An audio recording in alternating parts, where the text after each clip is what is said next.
Indian geography का।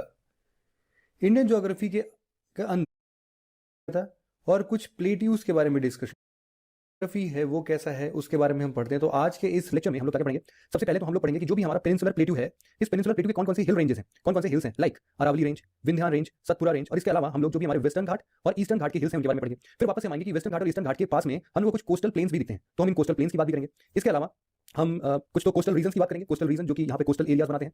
साथ ही साथ इसमें हम लोग कुछ एक बार करते हैं कंप्लीट ना करना पड़े वापस से कभी भी, इसके लिए आपको अभी थोड़ी सी मेहनत करनी पड़ेगी कि थोड़ा बहुत मार्किंग अगर आप अपने मैप में कर लोगे ना तो डेफिनेटली नेक्स्ट टाइम के लिए जब भी आप इस चैप्टर को फिजियोग्राफी को फिर से पढ़ रहे होगे बहुत इजी फटाफट से 20 मिनट के अंदर ये पूरा पूरा यूनिट खत्म हो जाएगा। तो इसके लिए आपको थोड़ी सी मेहनत करनी पड़ेगी। मैंने आपको बताया कि आपने मैप में मतलब मैप वाला एरिया एक बार तो इंडिया का मैप जो है वो कंप्लीट देता है। ये कंप्लीट वाला नहीं बल्कि जो पर्टिकुलर एरिया वाइज होते हैं ना, जैसे कि जम्मू कश्मीर वाला रीजन हो गया, फिर या तो ये गुजरात वाला रीजन हो गया, राजस्थान वाला रीजन हो गया, फिर ये यूपी बिहार वाला रीजन हो गया, तो ऐसे ऐसे करके जरा वो वाले रीजन निकालना और उनमें मार्किंग करते हुए चलना। अब देखो उसमें बहुत सारी छोटी छोटी चीजें लिखी होंगी जो कि आपके किसी काम की नहीं है, तो आप अपने हिसाब से मार्कर पेन यूज कर सकते हो, हाइलाइटर्स यूज कर सकते हो और अलग अलग कलर्स के पेन यूज कर सकते हो। ये सब चीज को मार्क करने के लिए आप एक नियम बना लो कि अगर हिल्स हैं तो आप हिल्स को हमेशा ब्लू कलर से मार्क करोगे, अगर रिवर्स हैं तो आप इनको हमेशा ग्रीन कलर से मार्क करोगे। मतलब ऐसा कुछ आप अपने हिसाब से इसको चेंज कर सकते हो, कोई हार्ड एंड फास्ट रूल नहीं है। मैं बस एक सजेशन दे रहा हूं कि आप कैसे इन सब चीजों को जल्दी से क्विक रिवीजन के तौर पे अपने लिए बना सकते हो नोट्स, फिर आपको ये सारी चीजें पढ़ने की जरूरत नहीं पड़ेगी। तो चलिए लेक्चर की शुरुआत करते हैं। सबसे पहले हम आज पढ़ेंगे पेनिनसुलर प्लेट्यू के अंदर जितने भी बड़े बड़े हिल रेंजेस हैं। ऐसा माना जाता है कि जितने भी ऐसे ये वाले हिल रेंजेस हैं ना वो अपने अपने टाइम पे, मतलब कि अभी आज के तो बने नहीं है, हिमालय माउंटेन्स तो इनके बहुत बाद बना हुआ है, लेकिन जब ये बहुत पहले बने हुए थे, मतलब मिलियंस ऑफ ईयर्स जब ये पहले बन चुके हैं, तो आज के टाइम पर due to the process of weathering and erosion इनका क्या हुआ है, ये छोटे हो गए, मतलब कि ये सबसाइड हो गए। ये अब आज के टाइम पर बचे कुछ पहाड़ बचे हैं, इसीलिए इनको हम लोग रेसिडुअल हिल्स बोलते हैं। ठीक है,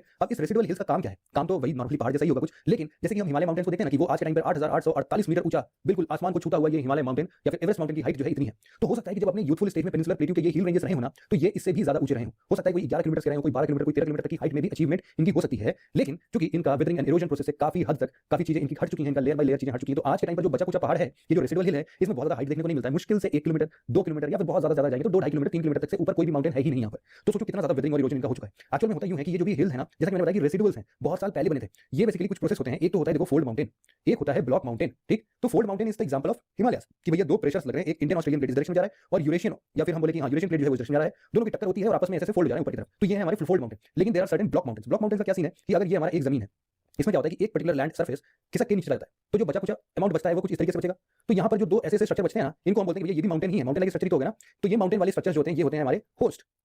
शो होस्ट करने वाले नहीं, वो स्पेलिंग दूसरी होती है, ये होस्ट है, आर पता नहीं कैसे साउंड करेंगे इसको, होस्ट बोलते हैं। और ये नीचे अंदर की तरफ चला गया, इसको हम लोग बोलते हैं ग्रैबन। ठीक, तो होस्ट और ग्रैबन ये दो चीजें हैं जिनसे ये ब्लॉक माउंटेन्स बने। तो अपने टाइम पर ये ब्लॉक माउंटेन्स एक्चुअल में क्या है कि पहले ऐसा बहुत सारा थ्योरी है जो कि ये बताता है कि अपने जब ये माउंटेन फॉर्मेशन के स्टेज में थे तो ये भी पहले फोल्ड माउंटेन्स ही हुआ करते थे, लेकिन बाद में क्या हुआ कि ये ब्लॉक माउंटेन्स में इनका कुछ पार्ट है जो कि वैलीज के रेंज में ग्रैबन सबसाइड कर गया नीचे की तरफ। ऐसा कुछ कहानी है। देखो कितनी पुरानी चीजें हैं ना कि हम इसको एकदम से बता नहीं सकते एग्जैक्ट बना के कि भैया क्या चल रहा होगा उस टाइम पर, क्योंकि बड़ी दिक्कत होती है, इतना कुछ हम नहीं बता सकते। हाँ, लेकिन अनुमान ऐसा ही लगाया गया है कि कुछ ऐसी थ्योरी रही होगी। ठीक है, तो इनके बारे में जैसे कि हम इस मैप में देख पा रहे हैं कि हमारा जो अरावली रेंज है वो कुछ यहाँ से स्टार्ट होता हुआ ऐसे डायरेक्शन में जा रहा है, दिल्ली तक पहुंचा है। इसके बाद हमारा जो विंध्या रेंज है वो कुछ ये रेंज है, इसके बाद हमारा सतपुरा रेंज है, और इसके बाद हमारा ये कुछ छोटे छोटे अजंता हिल्स हैं, बालाघाट हिल्स है, हरिश्चंद्र हिल्स हैं। इनके बाद ये जो वेस्टर्न घाट है जिसको हम लोग क्या नाम से जानते हैं, बता दो भाई, किसी को पता है क्या? इसको बोलते हैं हम लोग सह्याद्री। ठीक, क्या बोलते हैं? सह्याद्री। वेस्टर्न घाट के माउंटेन्स हिल्स को हम लोग सह्याद्री बोलते हैं। इसके अलावा हमारे पास ईस्टर्न घाट के कुछ रेंजेस हैं जिनके अंदर Palkonda hills, Nagari hills, Javadi hills, Shevaroy hills, Panchamalai hills, Shiropali hills, Palani और वर्षनाथ।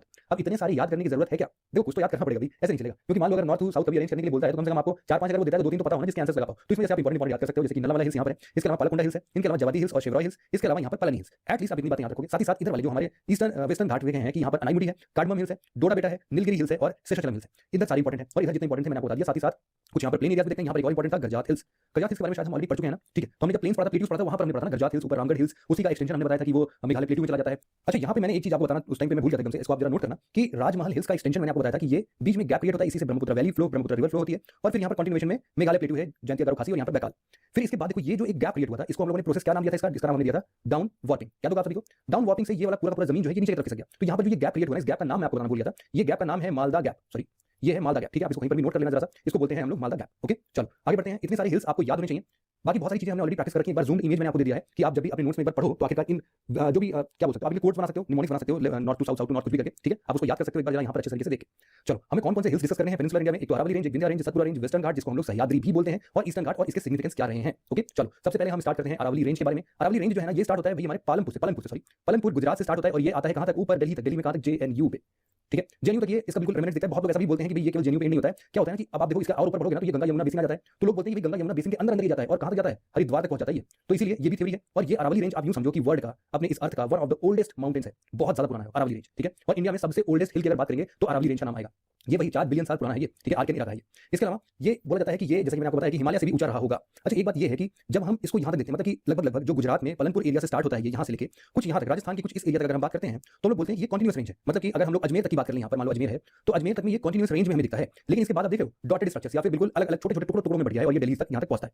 तो ये जो रीजन है, ये पूरा हमारा अरावली रेंज है। और इसकी मैक्सिमम हाइट तो हम बताएंगे भी आगे, एक माउंटेन है यहाँ पर, उसमें हम लोग माउंट आबू जिसको जानते हैं, आप लोग भी पढ़ा होगा आप लोगों ने भी। इसके अलावा देखो यहाँ पर जो एवरेज हाइट देखने को मिलती है वो केवल 900 मीटर की। आप समझो कि 1 किलोमीटर की भी एवरेज हाइट नहीं है, मतलब काफी कम है। तो जनरल एलिवेशन देखी जाए तो यही है अरावली रेंज की, जैसे कि यहाँ पर भी आप इस स्ट्रक्चर में भी देख सकते हो कहाँ से कहाँ तक है, यहाँ से लेकर पूरा यहाँ दिल्ली तक आया होगा यहाँ तक, ठीक। तो इसमें भी आप देखो कि कुछ यहाँ पर फैल गया था, तो स्ट्रक्चर तो हम लोग एक लाइन सीधी दिखा देते हैं, लेकिन इतना भी सिंपल होता नहीं है। तो यहाँ पर एक और कहानी ये बोलते हैं ना लोग कि भाई ये जो नीचे जब आप आओगे तो यहाँ पर गल्फ ऑफ खंबार है ना, और इधर नीचे आप आओगे तो आंध्र प्रदेश और कर्नाटक है। तो कुछ लोगों का कहना है कि ये जो अरावली रेंज है इसका एक ब्रांच इन सब जगहों पर भी गया हुआ है, ऐसी संभावना जताई जाती है, लेकिन इनके कोई भी ठोस सबूत हमारे पास नहीं है। तो इनको जानना ना जानना हमारे लिए बराबर हो जाता है। इसके अलावा देखो एलिवेशन जो है वो बहुत सारे हिल्स हैं जो कि 300-400 मीटर के भी हैं और कुछ 1000 मीटर तक भी जाता है। जो सबसे ऊपर है वो है हमारा गुरु शिखर। गुरु शिखर कहाँ है? गुरु शिखर वही माउंट आबू पे सिचुएटेड है। और इस गुरु शिखर पर हम लोग हाइट देखते हैं लगभग 1.7 किलोमीटर का, मतलब 2 किलोमीटर भी नहीं है, आप ये समझो, जो मैक्सिमम हाइट अचीव कर सकता है अरावली आज के टाइम पर। और किसी टाइम पर ये 10-11 किलोमीटर ऊंचा भी हुआ होगा। अब इस अरावली रेंज के अंदर ना बहुत सारे पासेस दिए हुए हैं। इन्हीं पासेस से क्या होता है, बहुत सारे मूवमेंट्स, रोड्स, रेलवेज, इन सबको हम ट्रैक करते हैं और साथ ही साथ बहुत सारे रिवर सिस्टम भी यहाँ से निकलते हैं। फॉर एग्जांपल लूनी, साबरमती और इधर चंबल की कुछ ट्रिब्यूटरी जैसे खायर और ये सारी बातें हम लोग लास्ट लेक्चर्स में भी कर रहे थे। यहाँ पर जो भी पासेस की बात कर रहे थे, नाम याद हो जाए तो बहुत अच्छी बात है, नहीं याद हो जाए तो भी ठीक है, इतना डिटेल में कभी यूपीएससी आपसे नहीं पूछेगा। यहाँ पर नाम दिए हुए हैं, तो पिपली घाट याद कर लो आप, और एक देसुरी पास याद कर लो, बस। डिवाइड भी है लेकिन इतना इंपॉर्टेंट नहीं है। पिपली घाट और देसुरी पासेस ये थोड़ा ज्यादा इंपॉर्टेंट है, ओके। यहाँ से ट्रैफिक का जो मूवमेंट है थोड़ा ज्यादा होता है। फिर इसके बाद हमारा नेक्स्ट जो रेंज आता है वो आता है विंध्यान रेंज। विंध्यान रेंज क्या कहते हैं, देखो यहाँ से हालांकि थोड़ा सा गुजरात से भी स्टार्ट होता है ये, तो आप यहाँ से बोल सकते हो कि नीचे की तरफ, अब जैसे हर पिक्चर में भी अलग अलग दिखाते हैं, थोड़ा सा ऊपर जाता है, ठीक है, पटना तक, ये पटना नहीं मतलब ये बिहार तक जाता है, सॉरी पटना का नाम शायद आता है। तो फिर विंध्या रेंज जो है हम ये बात कर रहे हैं कि अगर ऊपर अरावली रेंज या फिर ऊपर हमारा नदन प्लेन वाला जो एरिया है और इसके जस्ट नीचे हम लोग देखते हैं कि यहाँ पर नर्मदा रिवर है, यहाँ पर हम बोल सकते हैं सतपुरा के नीचे ये तापी रिवर है। तो नर्मदा तापी रिवर, इनके अलावा गोदावरी, कृष्णा और ये दामोदर रिवर नीचे कावेरी, तो इन सब रिवर्स में या फिर हम यूं सिंपल बोल सकते हैं क्या कि ये एक प्रकार का, ये विंध्या रेंजेस हैं, ये विंध्या रेंजेस एक प्रकार के क्या है, वाटर शेड है। वाटर शेड मतलब क्या होता है? वाटर शेड मतलब एक ऐसी चीज होती है जो कि दो जगहों के पानी को आपस में डिवाइड कर दे, मतलब कि पानी पूरी भरी थी और बीच में अगर हमने कुछ एक लंबी सी कुछ चीजें खड़ी कर दी तो ये हमारा वाटर शेड कहलाएगा। तो इसीलिए हम लोग बोलते हैं कि जो हमारे नदर्न प्लेन के रिवर्स हैं या फिर नदर्न इंडिया के जितने भी रिवर्स हैं और जो भी हमारे सदर्न इंडिया के रिवर्स हैं उनको कौन डिवाइड करता है? उनको डिवाइड करता है विंध्यास। इसीलिए विंध्या रेंज जो है one of the water shade जैसा बिहेव करता है, जो कि नदर्न और सदर्न इंडिया को फिजिकली मतलब जो ज्योग्राफिकली डिवाइड करता है, ठीक है। क्या होता है कि ये एक्चुअल में हुआ यूं है कि यहीं के जस्ट बगल में विंध्या रेंज के जस्ट नीचे यहाँ पर विंध्या और ये रहा सतपुरा, इनको बोलते हैं कि बीच में ये एक वैली क्रिएट हो गई है। इसी वैली में कौन सी रिवर फ्लो करती है? ये रिवर है हमारी नर्मदा रिवर। और इसके जस्ट नीचे सतपुरा के नीचे हमारी कौन सी रिवर है? ये है तापी रिवर। ये दोनों एक्सेप्शनल रिवर है हमारे सदर्न इंडिया की, क्योंकि मोस्ट ऑफ द रिवर सभी की सभी हमेशा वेस्ट टू ईस्ट डायरेक्शन में फ्लो करती हैं, लेकिन ये दोनों रिवर्स जो है ये कहाँ फ्लो करती हैं? ये फ्लो करती हैं हमारे ईस्ट टू वेस्ट डायरेक्शन में, ठीक है। अब यहाँ पर नदन एज जो है इसका, नदन एज वो अपने आप में थोड़ा सा आप बोल सकते हो कि स्लोपी है, मतलब कि ग्रेडेड स्लोप है। और जो यहाँ पर सतपुरा के साइड आ रहा है फिर नर्मदा वाली साइड का जो है वो थोड़ा स्टीप स्लोप है, ठीक है। तो ये जो ट्रफ क्रिएट होता है ना यहाँ पे फटाक से तुरंत अचानक से ट्रफ क्रिएट होता है, उसी में नर्मदा रिवर फ्लो करती है। अब इसके अलावा देखो जो भी नर्मदा वैली के अंदर में कहाँ से कहाँ एक स्ट्रेच है, आप देखो कि गुजरात रीजन में एक जगह है जिसका नाम है जोबात।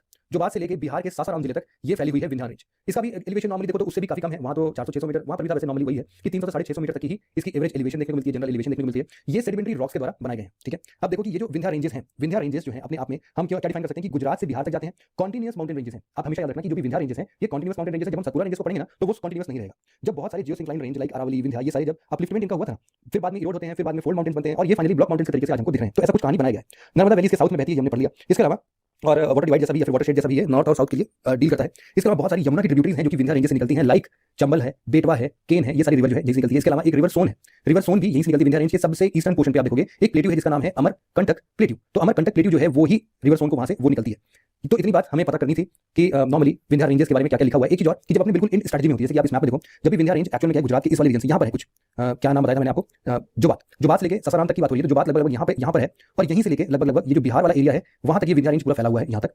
ये सासाराम वाला एरिया हो गया और इसके थोड़ा सा और बिहार में भी हम एक्सटेंड करते हैं, इसको यहाँ तक मान लेते हैं। फिर इसके बाद देखो यहाँ पर जो है ना अपने यूपी के अंदर में यहाँ पर आप देखोगे विंध्याचल और मिर्जापुर वाला रीजन है। तो यहाँ पर कैमूर हिल्स है, कैमूर हिल्स जो है ना वो इसी विंध्या रीजन का ही पार्ट है। और एक बंदेर प्लेट्यू जो है, बंदेर प्लेट्यू भी बोलते हैं, और इसको भारनेर हिल्स भी कहीं पर यहीं बीच में कहीं पर आता है। तो भारनेर हिल्स और कैमूर हिल्स जो है वो भी सबके सब यहीं पर मिलते हैं। तो विंध्या रेंज आपको पता होना चाहिए कि विंध्या रेंज कुछ ऐसा चलता है, ठीक है। अब देखो यहाँ से बहुत सारे river like Kali Sindhi river, Parvati river, Dasan river और केन बेटवा, ये सारी रिवर्स भी यहाँ से बहती हैं। चंबल, बेटवा, केन, सिंध, ये सारी की सारी रिवर्स कहाँ से निकल रही हैं? हमारी विंध्या रेंज से निकलती हुई दिखाई देती है। इसके जस्ट साउथ साइड में देखो आप यहाँ पर, ये देखो यहाँ पर लगभग एक कौन सा प्लेट्यू होगा, अमरकंटक प्लेट्यू। इससे यहाँ पर सोन रिवर निकल के जा रही है, यहीं से नर्मदा रिवर भी निकल कर आती है, नर्मदा रिवर यहाँ पर फ्लो करती हुई यहाँ पर पहुंचती है, ठीक है। इतनी बातें आपको यहाँ से पढ़नी थी। चलो इतनी बात हमने कर ली। अब इसके बाद हम पढ़ते हैं सतपुरा रेंज के बारे में। तो सतपुरा रेंज जैसा कि हमने बताया, जैसे कि नाम से सजेस्ट हो रहा है कि ये 7 जो है ये 7 चीजों को डिनोट करेगा और पूरा मतलब होता है कि हिल्स या फिर हिमालय जैसा कुछ, माउंटेन जैसा कुछ ऐसा होगा। तो यहाँ पे 7 हिल्स थे पहले, उनमें से जो भी बचे हुए हैं आज के टाइम पे उनको पढ़ते हैं। ये भी ईस्ट टू वेस्ट डायरेक्शन ही लगे हुए हैं। और ये कैसे हम इनको डिनोट कर सकते हैं कि ये नर्मदा और तापी इन दो रिवर्स के बीच में सतपुरा रेंज में देखने को मिलते हैं। जो इनका एक्सटेंशन है, ये एक्सटेंशन लगभग 900 किलोमीटर का है और ये भी फोल्डेड अप हीव्ड, मतलब कि वही फोल्डेड मतलब कि ब्लॉक माउंटेन्स टाइप में है। इनमें देखो जो सबसे ऊंचा हाईएस्ट पीक है ना वो इसका एक हिल है महादेव हिल्स, और महादेव हिल्स के अंदर में एक धूपगढ़ जगह है। तो धूपगढ़ पॉइंट जो है ना वो सबसे ऊंचा है, पचमढ़ी के पास में पड़ता है। इसके अलावा अमरकंटक यहाँ पर इसका इंपॉर्टेंट पीक दिया हुआ है। मैं एक बार कंफर्म करूंगा आपको नेक्स्ट क्लास में कि ये सबसे पहले कि अमरकंटक प्लेट्यू और अमरकंटक पीक जो है ये कॉमन है क्या? अगर कॉमन होगा, क्योंकि मैंने ये पढ़ा कि अमरकंटक जो प्लेट्यू है वो विंध्या रेंजेस का ही पार्ट है और इवन प्लेट्यू जो है वो बिल्कुल डिफरेंट होते हैं। और इवन अमरकंटक प्लेट्यू जो है ये एक्चुअल में क्या है कि सतपुरा रेंज का सबसे लास्ट वाला जो हिल है जिसको हम लोग मैकाल हिल्स के नाम से जानते हैं, ये मैकाल हिल्स का सबसे ईस्टर्न पोर्शन पे ये प्लेटू बनता है, अमरकंटक प्लेटू, जहां से 3 रिवर्स निकलती हैं। एक तो नर्मदा, सोन और एक और जवादी रिवर्स है शायद, जस्ट JSN, 3 रिवर्स हैं। तो 3 रिवर्स यहां से निकलती हैं। तो मैं एक बार कंफर्म करके ना मैं आपको एक बार फिर से बताऊंगा कि अमरकंटक पीक जो है ये मेरे लिए कुछ नया टर्म है, मैं आपको क्लियर कर दूंगा नेक्स्ट लेक्चर में। ओके, फिर से अगर हम सतपुरा रेंजेस को देखें तो सतपुरा रेंजेस बहुत सारे टूटे रीजन में दिखते हैं। जैसे कि इसके इंपॉर्टेंट पार्ट्स कहां से हैं, एक यहाँ पर एक और इंपॉर्टेंट हिल है जिसका नाम इस मैप में नहीं दिया, आप जरा इसको मार्क करते हुए लिखना कि ये जो हिल है इसका नाम क्या है, इसका नाम है राजपिपला। क्या है? राजपिपला। ठीक, इसके बाद दिया हुआ है कि ये गाविलगढ़ हिल्स है, इसके बाद महादेव हिल्स है और इसके बाद ये मैकाल रेंज है। मैकाल रेंज के बाद ही अमरकंटक प्लेटू आता है। अब देखो यही डाउटफुल सिचुएशन है कि अमरकंटक प्लेटू ही अमरकंटक पीक है अगर, तो भी जैसा भी होता है मैं आपको क्लियर करता हूं। अब देखने से तो लग रहा है कि यही सतपुरा रेंजेस का ही फीचर होना चाहिए, क्योंकि ये कैमूर हिल्स जो है ये ऊपर की तरफ निकल जा रहा है और बीच में बुंदेलखंड प्लेटू भी आ रहा है, बघेलखंड प्लेटू सॉरी। तो मैं एक बार क्लियर करके आपको नेक्स्ट लेक्चर में बताता हूं। फिलहाल आप इसको इस तरीके से याद करना, एटलीस्ट आप मैप में याद किए रहना कि ये चीजें कहां पर हैं। कौन-कौन से नाम बताए मैंने? 4 नाम आपको याद करने हैं। सबसे पहले राजपिपला, गाविलगढ़, महादेव और मैकाल। अब देखो क्या होता है कि महादेव हिल्स के जस्ट नीचे सदर्न पोर्शन पर एक यहाँ पर प्लेटू है। इस प्लेटू का नाम क्या है? इस प्लेटू का नाम है बेतुल। क्या नाम है? बेतुल। तो ये बेतुल प्लेटू जो है यहीं से हम बोलते हैं महादेव हिल्स के जस्ट साउथ में कि जो तापी रिवर है यहीं से निकलती है। आप देखोगे कि ये वाला जो एक पोजीशन है यही तापी हिल्स को दिखाता है, तापी रिवर को दिखा रहा है। तो तापी रिवर जो है कहां से निकलती है? इसी बेतुल प्लेटू के नीचे से निकल रही है। ओके, ठीक है। हाईएस्ट पीक की अगर हम बात करें तो हाईएस्ट पीक मैकाल रेंज पर ही था, नाम है इसका धूपगढ़। क्या नाम है? धूपगढ़। धूपगढ़ जो है यहाँ पर सबसे ऊंचा पीक है पूरे सतपुरा रेंज का। ठीक है, एक क्वेश्चन आया था 2013 में कि Narmada river flows from west, flows to the west while most river large peninsula flows to the east. ऐसा क्यों है? क्योंकि पहला it occupies linear rift valley. तो रिफ्ट वैली तो बन रही है भाई, क्योंकि हमने देखा था कि एक ऊपर एक नीचे और बीच में रिफ्ट वैली क्रिएट होती है। तो ये स्टेटमेंट तो सही है, it flows between the Vindhyas and Satpura. देखो ये स्टेटमेंट सही तो है, लेकिन इसमें वाई पूछा है ना, तो वाई का मतलब नहीं है कि विंध्यास सतपुरा के अगर सेंटर में ये कोई रिवर फ्लो करेगी तो हमेशा वेस्ट डायरेक्शन ही होगी, ऐसा नहीं है। तो ये स्टेटमेंट उतना सही नहीं है, इसको आप गलत कर सकते हो। फिर सेकंड स्टेटमेंट को एलिमिनेट करोगे तो ये स्टेटमेंट एलिमिनेट हो गया, नन भी एलिमिनेट हो गया, मैं पहला बताया। तो पहला या तीसरा, थर्ड स्टेटमेंट चेक करते हैं कि the land slopes of the west from central India. अच्छा, वेस्ट की तरफ स्लोप नहीं है, एक्चुअली रिफ्ट वैली ही ऐसी बन चुकी है कि उसका डायरेक्शन वैसा हो गया। तो इसलिए ये जो वेस्ट है ना, टिल्टेज तो हम देखते हैं, जैसे हमने पहले भी पढ़ा था कि हमारा पेनिनसुलर इंडिया देखोगे कि मोस्ट ऑफ द रिवर्स अगर ईस्ट फ्लोइंग है तो ऑब्वियसली बात है कि जो टिल्टिंग है वो हमारी ईस्ट साइड में ही है, ईस्ट साइड झुका हुआ है, मतलब कि वेस्ट ऊपर है और ईस्ट नीचे है, तो इस डायरेक्शन में रिवर्स फ्लो करती है। तो ये स्टेटमेंट भी गलत हो जाता है। तो कौन सा स्टेटमेंट सही हुआ? फर्स्ट ऑप्शन सही है हमारा, 1 only is the correct answer. बहुत इजी सा क्वेश्चन था। फिर हम पढ़ते हैं वेस्टर्न घाट के बारे में। वेस्टर्न घाट को हम क्या नाम देते हैं? सह्याद्री। अब देखो ये स्टार्ट होता है अपने स्टेटमेंट सही हुआ, फर्स्ट ऑप्शन सही है हमारा, 1 only is the correct answer. बहुत इजी सा क्वेश्चन था। फिर हम पढ़ते हैं वेस्टर्न घाट के बारे में। वेस्टर्न घाट को हम क्या नाम देते हैं? सह्याद्री। अब देखो ये स्टार्ट होता है अपने तापी वैली से, तापी जहां पे हम पढ़ रहे थे, और उसके बाद अपना नीचे वाला ये जो कन्याकुमारी है हमारा, कन्याकुमारी तक ये आता है। मतलब रफली अगर देखा जाए तो 10 डिग्री का ये स्ट्रेच है वेस्टर्न घाट का। ठीक है, लगभग 1600 किलोमीटर ये ट्रैवल करता है, मतलब ये पूरा कवर करता है। इसमें आपको कमेंट करके बताना है मुझे डिस्कशन पेज पर कि वेस्टर्न घाट कौन कौन से स्टेट से पास होता है। ठीक है, आपको बताना है कि कौन कौन से स्टेट, या फिर आप सिंपल यूपीएससी पूछ भी चुका है कि नंबर ऑफ स्टेट्स क्या है जिन पर ये वेस्टर्न घाट पास करता है। तो चलिए मैं नहीं बता दूंगा, काउंट करेंगे अभी। सबसे पहले अगर हम काउंट करेंगे तो हम कहां पहुंचेंगे? सबसे पहले हम स्टार्ट करेंगे गुजरात से काउंट करना। ठीक है, तो गुजरात है, उसके बाद हमारा है महाराष्ट्र, महाराष्ट्र के बाद हमारा आएगा कौन सा? तमिलनाडु, उसके बाद आएगा कर्नाटका, उसके बाद आएगा केरला और उसके बाद आएगा हमारा गोवा। ठीक, तो 1 2 3 4 5 6 ये 6 स्टेट से ये गुजरता हुआ दिखता है। ठीक है, ओके चलो। वेस्टर्न घाट जो है सह्याद्री, अब यहाँ पर स्टीप साइड है, मतलब कि अगर मैं आपको कभी दिखाऊं यहाँ वाले रीजन, तो ये जो है ना बिल्कुल अचानक से अपने घरों की दीवारें नहीं होती हैं। तो जब भी हम इधर साइड खड़े होकर जब हम देखेंगे वेस्टर्न घाट को तो हमें दिखेगा कि ये एकदम दीवार नुमा स्ट्रक्चर है इसका, कि दीवार जैसे खड़ी है, बिल्कुल स्टीप, बिल्कुल स्ट्रेट वॉल्स लाइक स्ट्रक्चर्स हैं, स्टीप साइड है। लेकिन जब हम दूसरे साइड जाते हैं तो यही बिल्कुल से ग्रेजुअल स्लोप्स में हमको दिखते हैं। ठीक है, तो ये इसका एक फीचर है जो कि आपको पता होना चाहिए। इसके अलावा वेस्टर्न घाट जो है ना ये उसी टाइम पर क्या होता है कि हॉरिजॉन्टली बेडेड लावास जैसे बनते हैं। जैसे कि हमने पढ़ा था कि जब रीयूनियन आइलैंड से ऊपर की तरफ गुजर रहा था तो वहां पर वोल्केनिक इरप्शंस काफी होते हैं, तो उनसे क्या होता था कि हॉरिजॉन्टली लावास इमर्ज होकर आते थे और लेयर बाय लेयर बनते जाते थे। जब इनका इरोजन हुआ तो फिर भी ये लेयर बाय लेयर हटते गए, तो ये ना कुछ स्टेयर नुमा इनका स्ट्रक्चर हो चुका है इस टाइम पर। अगर हम इधर साइड से देखते हैं, इस साइड से देख रहे हैं, यहाँ तो बिल्कुल ऐसा है, बिल्कुल सीधा दीवार, हर जगह ऐसा नहीं होगा लेकिन मोस्ट ऑफ द केस में ऐसा ही बिल्कुल स्ट्रेट वॉल दिखेगा और इधर स्लोपी सरफेस दिखेगा। ठीक है, वेस्टर्न घाट जो है जैसे मैंने बताया कि शेयर वॉल जैसा है और एवरेज एलिवेशन इसका बहुत ज्यादा नहीं है। आप एवरेज एलिवेशन 1 किलोमीटर का ले सकते हो, 1000 मीटर। ठीक, फिर ऊपर से जो ये स्ट्रक्चर है ना, ये ऊपर से स्ट्रक्चर टेबल टॉप जैसा है, तो बिल्कुल पीकी स्ट्रक्चर नहीं है, टेबल टॉप जैसा है। और इसके अलावा अगर हम लोग मलबार रीजन की बात करें, नीलगिरी, अनामलाई, इन सारी चीजों की, तो ये सब भी यहाँ पर प्रेजेंट है साउथ ऑफ मलबार। मतलब कि अगर मैं आपको पिक में दिखाऊं यहाँ पर, तो ये वाला रीजन है यहाँ पर, ये अनामलाई, फिर कार्डमम हिल्स भी है यहाँ पर नीचे के साइड में। तो इन सब के फिजिकल फीचर्स थोड़े डिफरेंट भी हैं। हम इनको 3 सेक्शन में डिवाइड करके पढ़ते हैं, तब हम इनके बारे में डिटेल से पढ़ाई करते हैं। नदन, मिडिल और सदर्न। देखो नदन की अगर बात करते हैं तो नदन स्ट्रेच जो है वो ऊपर तापी रिवर जहां से स्टार्ट होता है ना, वहां से लेकर गोवा के थोड़ा सा नदन पोर्शन में, मतलब यहाँ तक गोवा यहाँ पर हमारा, तो इतना रीजन जो है इसको हम लोग नदन वेस्टर्न घाट की बात करते हैं। अब नदन वेस्टर्न घाट में आप देखोगे कि हॉरिजॉन्टल शीट्स दिखती हैं आपको वापस से वही लावास वाले। एवरेज हाइट यहाँ का थोड़ा ज्यादा है, एवरेज हाइट यहाँ का लगभग 1200 मीटर के लगभग बहुत ज्यादा है। ठीक है, और इसकी हाइट मतलब थोड़ी ज्यादा है। यहाँ पर कुछ और बहुत सारे माउंटेन्स हैं जिनकी हाइट्स थोड़ी और 1500 मीटर 1600 मीटर तक पहुंची, जैसे कि कलसुबाई है, सलहर है, हरिश्चंद्र है, हरिश्चंद्रगढ़ और महाबलेश्वर। एक्चुअली में क्या है कि 3-4 नाम है जो कि आपको पता चाहिए। महाबलेश्वर से आप हमेशा याद करना कि महाबलेश्वर जो है ये एक ऐसा पीक है जहां से कौन सी रिवर निकलती है? वेरी गुड, कृष्णा रिवर निकलती है। और एक और हिल टाइप स्ट्रक्चर है जिसको हम लोग क्या नाम देते हैं? त्र्यंबकेश्वर। त्र्यंबकेश्वर से कौन सी रिवर निकलती है? वेरी गुड, गोदावरी रिवर निकलती है। ठीक है, तो गोदावरी कृष्णा बेल्ट के बारे में पढ़ेंगे। इसके अलावा देखो 2 घाट है, घाट जो होते हैं यहाँ पर ना पासेस, जैसे हम जम्मू कश्मीर वाले रीजन में हिमालय में पासेस पढ़ते थे, वैसे ही यहाँ पर पासेस घाट के नाम से होते हैं, थाल घाट और बोर घाट। अगर मैं आपको मैप में थोड़ा सा दिखाऊं तो मैप या फिर मैं यूजुअली ऐसे ही समझाता हूं आपको कि थाल घाट जो है वो एक प्रकार का ऐसा पास है जो कि मुंबई को इसके ऊपर क्या है, नासिक है कि पुणे है, नासिक है, तो ऊपर नासिक है तो मुंबई को नासिक से कनेक्ट करता है। उसके बीच में जो एक पास है उसको हम क्या बोलते हैं? थाल घाट। इस तरीके से मुंबई से नीचे पुणे है, आपको पता होगा, तो पुणे को अगर ये कनेक्ट करता है तो ये कौन से पास से जाता है? अगर मुंबई से पुणे आप बाय रोड ट्रैवल करोगे तो आप भोर घाट से होते हुए जाते हो। इस तरीके से अगर आप मुंबई से नासिक की तरफ ट्रैवल करोगे तो आप थाल घाट होते हुए जाओगे। तो इस तरीके से ये कुछ पैसेज है जो कि प्रोवाइड करते हैं, और इवन ये सारे पैसेजेस हमारे मानसून के लिए भी काफी इफेक्टिव है, क्योंकि मानसून के जितने भी विंड्स होते हैं वो इन पासेस से निकलकर बाकी जगहों पर बारिश कराते हैं।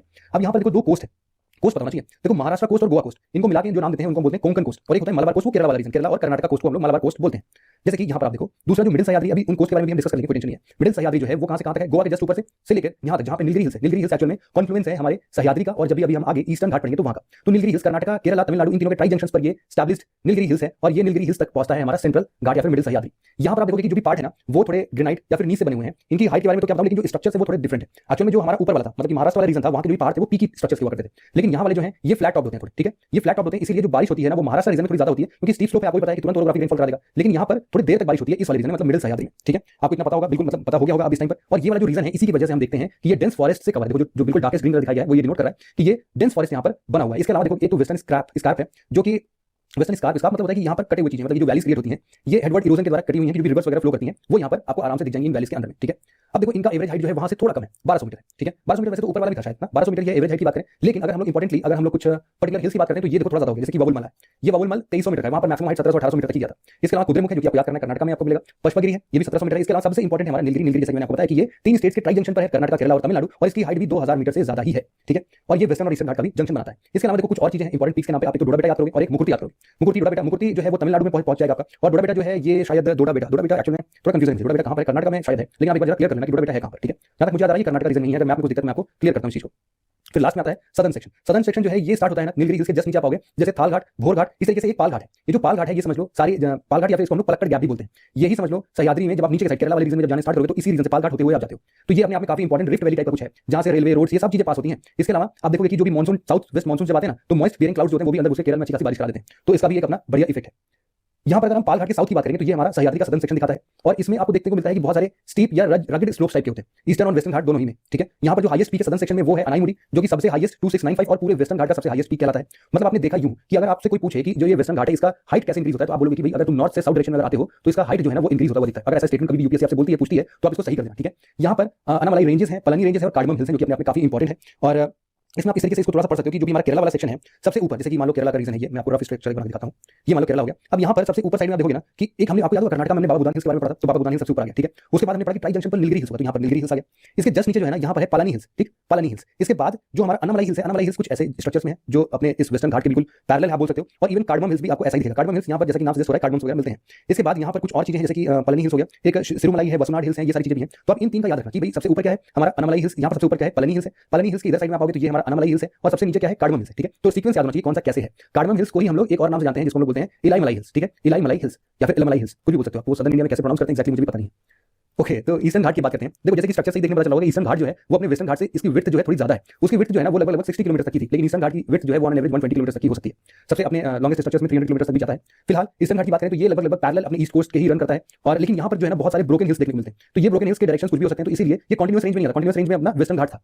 तो नॉर्मली देखा गया यूं कि कुछ टाइम पर ये एग्जिस्ट करता है, कुछ में गायब हो जाता है, जैसे ऊपर से बिल्कुल ऊपर महानदी वाला जो एरिया है ना, महानदी आप एक बार आपके मैप में उठा के देखो कहां से कहां बहती है। महानदी हमने दामोदर के आसपास में कहीं पढ़ा होगा, दामोदर के नीचे आ जाओ महानदी दिख जाएगी। तो महानदी से अगर हम लोग थोड़ा और नीचे आते हैं और लगभग वैगई रिवर तक आते हैं तो उड़ीसा के इस वैगई रिवर तक में हम बोलेंगे कि यहाँ पर तो ब्रोकन चेन्स हमको देखने को मिलते हैं और ये दिखते हैं, लेकिन इसके बाद से जो गोदावरी रीजन आता है, गोदावरी से कृष्णा रीजन जो है यहाँ पर ये eastern Ghat near about approximately almost गायब हो जाते हैं, डिसअपीयर हो जाते हैं, लेकिन फिर वापस से स्ट्रक्चर बनती है और ये कृष्णा रिवर के बाद से फिर से अपनी फिजियोग्राफिक कंटिन्यूटी को मेंटेन कर लेते हैं, ठीक है। तो ये कुछ बेसिक इन्फॉर्मेशन था ईस्टर्न घाट के बारे में। इसमें देखो जो नदन पार्ट है वो महानदी गोदावरी के बीच में हम तय करते हैं, और वहीं पर एक ऐसा पार्ट होगा जहां पर ये असला माउंटेन कैरेक्टर अपना दिखाता है, ठीक है। ये बेसिकली मदुलुकोंडा और हमारा मलिया, ये दो रेंजेस में ये डिवाइडेड है। अगर मलिया रेंज की बात करेंगे तो उसमें सबसे टॉप पीक जो है वो हमारा महेंद्रगिरी पीक है, ये टॉलेस्ट पीक है नदन सेक्शन वाले में। नदन सेक्शन को दो पार्ट में डिवाइड किया है, याद रहे, एक तो हमने बोला है मलिया और दूसरा हमने बोला है मडुगुला। तो मडुगुला जो है वो और नीचे आएगा। मडुगुला में जो सबसे हाईएस्ट पीक है वो है हमारा जिंदागढ़ा पीक, और जिंदागढ़ा पीक जो है वो ईस्टर्न हिमालय का सबसे हाईएस्ट पीक है, जो कि 1690 रफली 1700 मीटर तक जाता है। तो इसके बारे में आप जरूर से पढ़ना। साथ ही साथ आप ये भी देखना कि जो और कुछ इंपॉर्टेंट है लाइक अराकू वैली है, इसके अलावा और गलीकोंडा और सिंक्रम गुप्ता, ये इतने इंपॉर्टेंट पीक्स नहीं है, बल्कि वो जो अभी और नीचे हम बात करेंगे तो शेवरॉय जवादी ये सारी हिल्स आएंगी ना, तो आप उनको जरूर से पढ़ लेना। फिर आता है कि गोदावरी और कृष्णा के बीच में गायब हो जाता है, और ये लगभग जो शुरुआती में टाइम पे गोंडवाना फॉर्मेशन वाला दिखता है ना, गोंड ट्राइब जो है हमारा आंध्र वाले रीजन में आपको भी पता होगा, तो वहीं से फॉर्मेशन होता है, कृष्णा गोदावरी बेसिन बनती है, और कृष्णा गोदावरी बेसिन में ये ईस्टर्न घाट हमको नहीं देखने को मिलते हैं, बल्कि जो यहाँ पर एक कडप्पा प्लेटू की बात करते हैं, कडप्पा प्लेटू के नाम से जो हमने देखा था आंध्र प्रदेश के बिल्कुल साउथ वाले सेक्शन में, आप बोल सकते हो कि वहां से ये वापस रीअपीयर हो जाते हैं, उस प्लेटू से स्टार्ट होता है, फिर उसके साउथ साइड में फिर से मिल जाएंगे।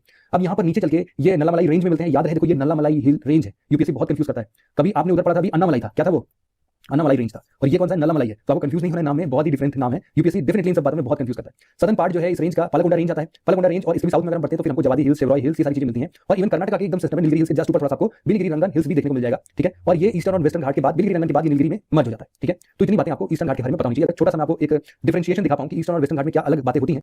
देखो बात करते हैं दोनों के डिफरेंस की जरा सा। तो डिफरेंस में हमने इंपॉर्टेंट पॉइंट्स में पढ़ा होगा कि एक तो ईस्टर्न घाट की हाइट जो है वो थोड़ी कम है, वेस्टर्न घाट की हाइट ज्यादा है। जो हाईएस्ट पीक यहाँ का हमने देखा था वो क्या था, अनामलाई हिल, और यहाँ पर हमने क्या देखा था, जिंदागढ़ा हिल। तो इन दोनों में डिफरेंसेस थे हाइट्स में। साथ ही साथ हमने देखा था कि ईस्टर्न घाट जो है वो थोड़ा ब्रॉडली फैला हुआ है, लगभग 120 किलोमीटर, इसका जस्ट हाफ है, वेस्टर्न घाट लगभग 60-64 किलोमीटर वाइड है।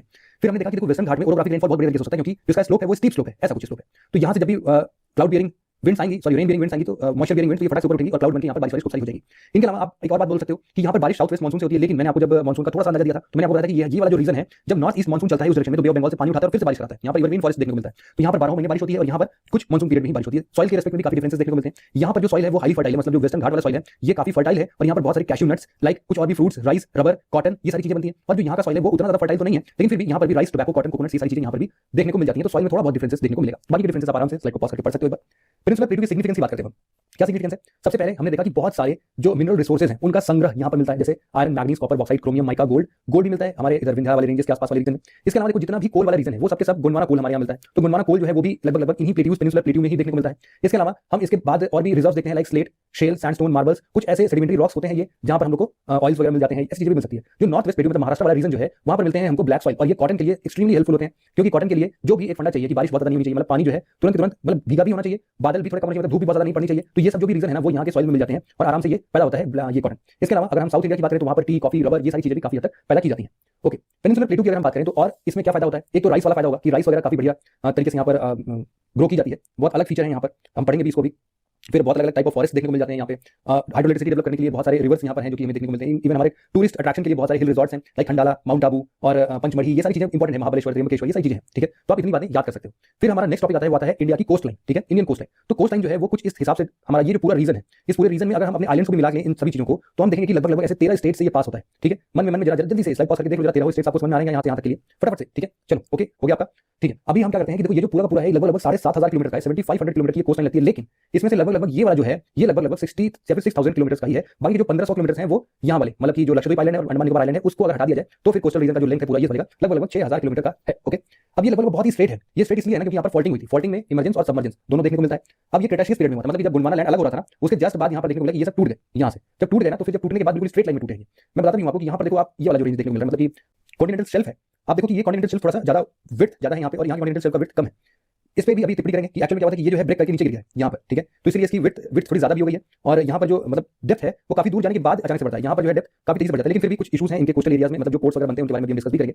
तो कोस्ट लाइन जो है यहाँ पर नेचुरल हार्बर्स नहीं देखने को मिलते हैं अपने पूरे यहाँ पर, कुछ जैसे यूरोप में या फिर और जहाँ पर बात करोगे ना तो वहाँ पर नेचुरल हार्बर्स देखने को मिलते हैं, अपने यहाँ पर नहीं। अपने यहाँ पर मोर और लेस आप जब अरेबियन सी के साइड में आओगे तो वहाँ पर ही देखने को मिलता है। जब गोंडवाना लैंड डिसइंटीग्रेशन के साथ साथ क्रेटेशियस पीरियड में या फिर हम इसको अर्ली टर्शियरी पीरियड भी बोलते हैं, तो उस क्रेटेशियस पीरियड में टूट गया था, नीचे की तरफ चला गया था। इसकी वजह से जो हमारा वेस्टर्न घाट है वहाँ पर आपको नेचुरल हार्बर्स देखने को मिल जाएंगे। ओके, इनके अलावा इंडियन कोस्ट लाइन में और भी क्या बातें करनी है, east coast, west coast, coast line, western coastal plain, eastern coastal plain और इनका सिग्निफिकेंस के बारे में बात करनी है। सबसे पहले स्टार्ट करते हैं ईस्ट कोस्ट ऑफ इंडिया से। ईस्ट कोस्ट ऑफ इंडिया कुछ इस तरीके से दिख रहा है हमारा, ईस्टर्न घाट और बे ऑफ बंगाल, इन सबके पैरेलल ये चलता हुआ गंगा डेल्टा, जहां से ब्रह्मपुत्र गंगा डेल्टा बनता है और वहां से लेकर नीचे कन्याकुमारी तक ये पूरा ईस्ट कोस्ट में देखने को मिलता है। बहुत सारी रिवर्स लाइक महानदी, फिर गोदावरी, कृष्णा, कावेरी, ये सारे इंपॉर्टेंट जो रिवर्स हैं वो यहाँ पर फ्लो करते हैं। कुछ इंपॉर्टेंट यहाँ पर लेक्स हैं लाइक चिलिका लेक है हमारा ओडिशा के अंदर में, इवन यहाँ पर आपको पुलिकट लेक देखने को मिल रहा है। तो ये सब कुछ इंपॉर्टेंट लेक्स भी यहाँ पर आपको ईस्ट कोस्ट में दिख जाएंगे। आप यहाँ पर थोड़ा सा जूम करके देख सकते हो कि महानदी रिवर जो है, इसके बाद महानदी रिवर के बाद ये गोदावरी रिवर है, इसके बाद ये कृष्णा रिवर है, ये आपका कावेरी रिवर है यहाँ पे, ठीक। तो ये कुछ इंपॉर्टेंट 3-4 रिवर्स हैं जिनके बारे में आपको पता होना चाहिए। ओके, फिर ये तो रही बात ईस्टर्न घाट की, ईस्ट कोस्ट की। कुछ और बात, जैसे कि इसको हम लोग कुछ और पार्ट्स में डिवाइड करते हैं, लाइक ओडिशा के पास में इसको हम लोग उत्कल कोस्ट बोलते हैं। उत्कल हमारे जो नेशनल एंथम में है, पंजाब, सिंध, गुजरात, मराठा, द्राविड़, उत्कल, बंग। तो द्राविड़ रीजन और उत्कल और बंग मतलब वेस्ट बंगाल होता है, और जो इसके नीचे उत्कल रीजन आता है वो हमारा ओडिशा वाला रीजन है। तो उत्कल मतलब ओडिशा को रिप्रेजेंट करता है। यहीं पर एक उत्कल प्लेन देखने को मिलता है जो कि आंध्रा कोस्ट के पास तक स्ट्रेच होता है, लेकिन मोर और लेस ओडिशा में ही देखने को मिलता है। यही इसके बाद और नीचे जाएंगे तो यहाँ पर हमको आंध्रा प्लेन देखने को मिलता है। आंध्रा प्लेन वही अपना आंध्र प्रदेश में, और तमिलनाडु कोस्ट के पास में ये सारी चीजें आंध्रा प्लेन नीचे तक भी सबटेंड हो जाती हैं। इनके अलावा देखोगे कि तमिलनाडु कोस्ट पर अगर हम आगे बढ़ेंगे तो यहाँ पर एक और कोस्ट आता है जिसका नाम हम लोग देते हैं कोरोमंडल कोस्ट, या फिर इसका नाम है पयान घाट। पयान घाट एक देखो पॉइंट है ना जहाँ पर कृष्णा रिवर डेल्टा बनाती है, वहाँ पर एक फॉल्स डिवी पॉइंट है। फॉल्स डिवी पॉइंट कन्याकुमारी के नीचे, मतलब कि इसके बाद जो है फिर हम इसको कोरोमंडल कोस्ट बोलते हैं। इसलिए आप यहाँ पर जरा एक बार फिगर में देखोगे तो समझ में आएगा कि कृष्णा रिवर जो है यहाँ पर, तो यहाँ पर जो फॉल्स डिवी पॉइंट बनता है उसके नीचे से आप अगर बात करोगे तो क्या बन रहा है, यहाँ से 90 डिग्री टर्न हो रहा है ना थोड़ा सा, एक तो 90 डिग्री टर्न यहाँ पर भी है और एक यहाँ पर है। तो फॉल्स डिवी पॉइंट से यहाँ नीचे वाला जो है वो फिर कौन सा कोस्ट बनाता है, सॉरी वो बनाता है हमारा कोरोमंडल कोस्ट, ठीक है, जिसको हम लोग पयान घाट भी बोलते हैं। फिर अगर वेस्ट कोस्ट की बात करें तो वेस्ट कोस्ट ऑफ इंडिया लगभग हमारे गल्फ ऑफ कैम्बेज से स्टार्ट होता है यहाँ से और ये नीचे केप कैमोरिन तक जाता है, या फिर गल्फ ऑफ खंबाट जिनको हम लोग बोलते हैं, और नीचे हमारा कन्याकुमारी। ओके, अब इसमें 3 पार्ट यहाँ पर है, एक तो है कोंकण कोस्ट जहाँ वाला गुजरात वाला रीजन है थोड़ा सा, फिर नीचे है कर्नाटक कोस्ट जहाँ वाला रीजन, और नीचे है उसके बाद केरला कोस्ट। देखते हैं करके। देखो west coast of India basically alluvium चीजों से बना हुआ है, क्योंकि बहुत सारे रिवर्स हैं जो कि वेस्टर्न घाट बनाते हैं, बहुत सारी चीजों को लेकर आते हैं, तो एलुवियम से ही बना हुआ है। इसके अलावा they are dotted with large number of coves. Coves क्या होते हैं मैं आपको दिखाता हूं कि ये बे के छोटे-छोटे फॉर्म्स होते हैं, ठीक है। जैसे बे ऑफ बंगाल इतना बड़ा सा है तो इस पूरे स्ट्रक्चर में आपको छोटे मतलब रहेंगे स्ट्रेट, बीच में यहां से गड्ढा दिखेगा, फिर स्ट्रेट जाते रहेंगे, फिर एक बे दिखेगा, फिर सीधे जाते रहेंगे, फिर एक बे दिखेगा। ये बहुत छोटे-छोटे होते हैं कि आपको स्ट्रेट मैप में तो जब देखोगे तो बिल्कुल स्ट्रेट लाइन ही दिखेगी, लेकिन जब जूम करके देखोगे ना तो बहुत सारे कोव्स दिखते हैं। इनके अलावा क्रीक्स भी दिखते हैं। क्रीक्स क्या होते हैं कि वाटरवेज, मतलब कि क्या होता है कि पतला चैनल, मतलब कि चल रहा है और ये एक कट के नीचे, तो ये क्रीक्स हो गए।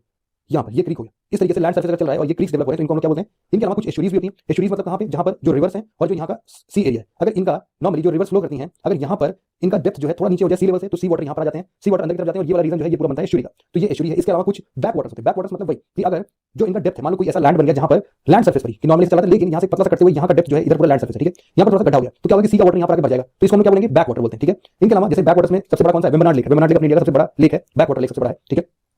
ये था नाम नाम थोड़ा सा एक बार और पढ़ते हैं, कोंकण और मलाबार कोस्ट को, कोंकण कोस्ट वही महाराष्ट्र गोवा तक जाता है और मलाबार नीचे केरला कर्नाटक को बोलते हैं।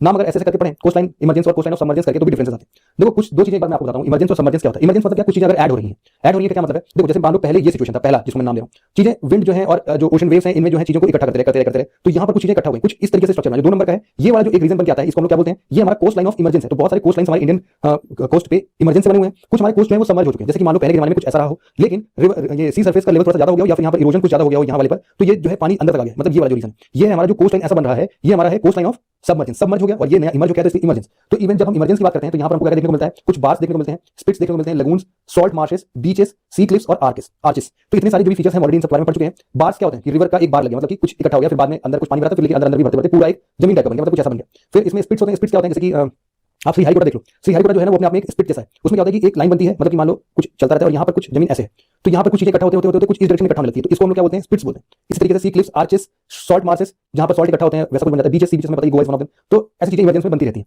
तो यहाँ पर देखो जो हमारा कोरोमंडल कोस्ट है ना, तमिलनाडु वाला कोरोमंडल कोस्ट है, वो हमारा सी ऑफ इमरजेंसी, या फिर आप यूं बोलो कि जो हमारा जो सदर्न बाउंड्री है, मतलब ये तमिलनाडु वाला जो पोर्शन है ये हमारा कोस्ट लाइन ऑफ इमरजेंस कहलाता है। इवन जो हमारा मलाबार कोस्ट है, मलाबार कोस्ट भी सी ऑफ इमरजेंस कहलाता है, यहाँ पर चीजें इमर्ज हुई हैं, नई नई बनी है, ठीक। और जो इसके ऊपर वाला एरिया है ये वाला, ये हमारा सबमर्जेंस, जैसे मैंने बताया क्रिटेशियस पीरियड में फॉल्टिंग हो गई थी, तो ये नीचे की तरफ धस गया था, उसके बाद फिर ये लोग इमर्ज होकर थोड़े एक्स्ट्रा बढ़ गए। अब ये पता कैसे चलता है, बहुत सारी एग्जांपल्स हमारे सामने आते हैं जिनके बेसिस पर हमने पता किया कि ये जो कोस्ट लाइन है ये इमर्ज हो गई है और ये ऐसे। तो यहाँ पर अगर ये प्लेन सर्फेस की बात करते हैं ना, तो ये नैरो प्लेन्स हमारा वेस्टर्न कोस्ट में, जैसे मैंने ऑलरेडी डिस्कस किया कि 60 किलोमीटर के नियर अबाउट ही है एवरेज विड्थ जो है नैरो प्लेन्स का। इनका यहाँ वाले जो प्लेन्स है ये है हमारे लगभग 120 किलोमीटर में, हम इसको डिस्कस करेंगे, लेकिन फिलहाल नाम जो दिया हुआ एक बार यहाँ पर जरूर से एक बार फिर से पढ़ो कि ये है हमारा कोंकण कोस्ट, यहाँ से लेकर यहाँ तक तापी रिवर जहाँ से बहती है, ठीक है, गल्फ ऑफ खंबाट, खंबाट से लेकर अगर हम लोग गोवा तक जाते हैं तो ये कौन सा है, ये है हमारा कोंकण कोस्ट। और इवन इसके बाद अगर हम आते हैं तो ये है हमारा मलाबार कोस्ट, ठीक है। इस तरीके से यहाँ पर हमने क्या था, उड़ीसा वाले रीजन में यहाँ पर हमारा उत्कल कोस्ट, फिर उसके नीचे हमारा एक आंध्र कोस्ट आता है और आंध्र कोस्ट नीचे हमारा कोरोमंडल कोस्ट आता है, ठीक। तो इतनी बात आपको याद होंगे क्या, ओके। अच्छा देखो यहाँ वाला जो एक आंध्र रीजन है ना, आंध्र रीजन में एक और चीज है जिसको हम लोग नदन सरकार के नाम से जानते हैं, ये लिखा हुआ है नदन सरकार, तो इसको भी आप याद रखना कि नदन सरकार वो आंध्र वाला रीजन है, इवन आप हिस्ट्री में भी पढ़ते होंगे ये नाम को। फिर आता है हमारा कच्छ और Kathiawar region, Gujarat plain, Konkan plain, Karnataka और केरला प्लेन। प्लेन की बात करते हैं, जो कच्छ और काठियावाड़ प्लेन, जो कच्छ प्लेन है वो ये वाला रीजन है। बताया जाता है कि पहले ना यहाँ पर छोटे छोटे आइलैंड्स हुआ करते थे, लेकिन ये आइलैंड्स सेडिमेंट्स के साथ फिल होते क्या हुआ कि यहाँ पर मेराइन काफी वो मिलते हैं, रेमिनेंट्स मिलते हैं, मेराइन रेमिनेंट्स मिलते हैं सी एनिमल्स के और इवन फिशेस के और भी चीजों के। तो इससे पता चलता है कि ये पहले सबमर्ज रहा होगा अंदर की तरफ, ये वाला पूरा रीजन। अब लेकिन आज के टाइम पर ये जो है कच्छ पेनिनसुला रन बन गया है, run of Kutch, salty marches होने के साथ साथ फर्टिलिटी काफी हद तक रिड्यूस हो चुकी है, बारिश वगैरह भी यहाँ पर होती नहीं है, तो इसलिए ये वाला रीजन जो है ये काफी हद तक डिस्टॉर्ट चुका है, एरिड रीजन बन चुका है, या एरिड सेमी एरिड रीजन बोल सकते हो आप, सेमी एरिड रीजन या एरिड रीजन में कन्वर्ट हो चुका है, ठीक है। इसके बाद देखो काठियावाड़ आता है, काठियावाड़ जो है ना वो कुछ ये वाला रीजन है, सौराष्ट्र रीजन में जो आप बात कर रहे हो। तो काठियावाड़ के पास में ना एक मांडव हिल्स है, मांडव हिल्स से ही रेडियली बहुत सारे रिवर्स निकली हुई हैं। मतलब कि क्या होता है कि एक्चुअल में एक बीच में माउंटेन स्ट्रक्चर आता है, इस माउंटेन स्ट्रक्चर से बहुत सारे रिवर्स रेडियली ओरिजिनेट होती है। तो ऐसा कुछ स्ट्रक्चर आपको देखने को जरूर से मिलेगा जब आप किसको देखोगे, काठियावाड़ रीजन को देख रहे हो, तो रेडियल ड्रेनेज सिस्टम बोलते हैं इसको।